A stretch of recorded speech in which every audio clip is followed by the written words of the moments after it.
بسم اللہ الرحمن الرحیم۔ السلام علیکم ورحمۃ اللہ وبرکاتہ۔ آج کی گفتگو میں شب براءت کے حوالے سے جو غلط عقائد ہیں، جو غلط رسمیں ہیں، ان کی وضاحت کرنا چاہتا ہوں۔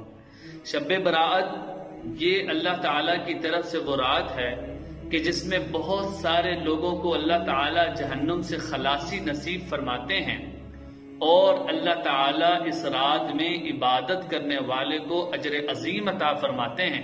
یہ بات واضح ہے کہ اس رات میں چند ایسی چیزیں ہیں، چند غلط عقائد اور رسم ہیں جو لوگوں کے اندر موجود ہیں۔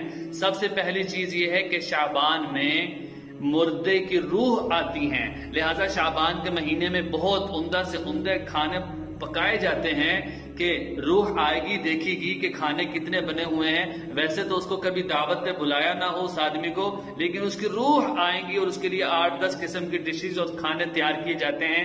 ایک چیز یہ غلط چیز ہے۔ دوسری چیز یہ ہے کہ بعض لوگ اس رات میں 2 رکعت نفل پڑھتے ہیں اور نیت یہ کرتے ہیں کہ میری پرانی پہلے زندگی کی جتنی قضا نمازیں ہیں میں ان سب کی نیت کر کے 2 رکعت نفل پڑھ رہا ہوں، جس کو قضا نفلی کہتے ہیں، کہ جس طرح پہلے پوری میری نمازیں جو قضا ہیں وہ اس 2 رکعت کے پڑھنے سے ہو جائیں گی۔ یہ بالکل غلط بات ہے۔ جو قضا نمازیں ہیں وہ ادا ہی سے ادا ہوں گی۔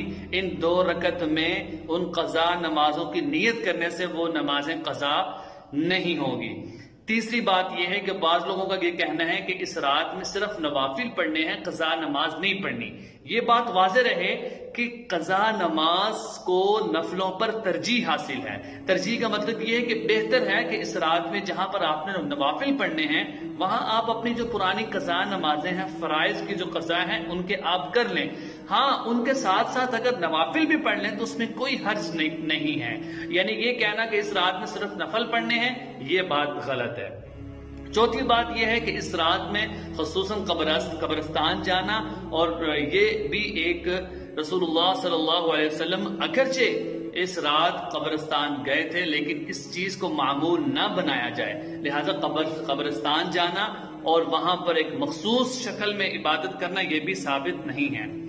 آخری بات یہ ہے کہ اس رات میں کوئی بھی اجتماعی شکل کی عبادت نہیں ہے۔ صلاۃ التسبیح کی نماز جماعت کروانا، اجتماعی عبادت کرنا یہ ثابت نہیں ہے۔ انفرادی عمل کرنے چاہیے اور اللہ سے رونا گڑ گڑانا چاہیے، اور وہ تو نماز کبھی بھی پڑھ سکتے ہیں، لیکن اس رات میں اللہ جل شانہ سے انفرادی عبادت کے ذریعے سے اپنے آپ کو قبول فرمائیں۔ تو یہ چند رسومات اور عقیدے ہیں کہ ہم اپنے ان چیزوں کو ختم کریں اور ہم اپنی زندگی کا صحیح رخ اپنانے کے لیے اللہ کی طرف متوجہ رہیں اور عبادات کو اختیار کریں۔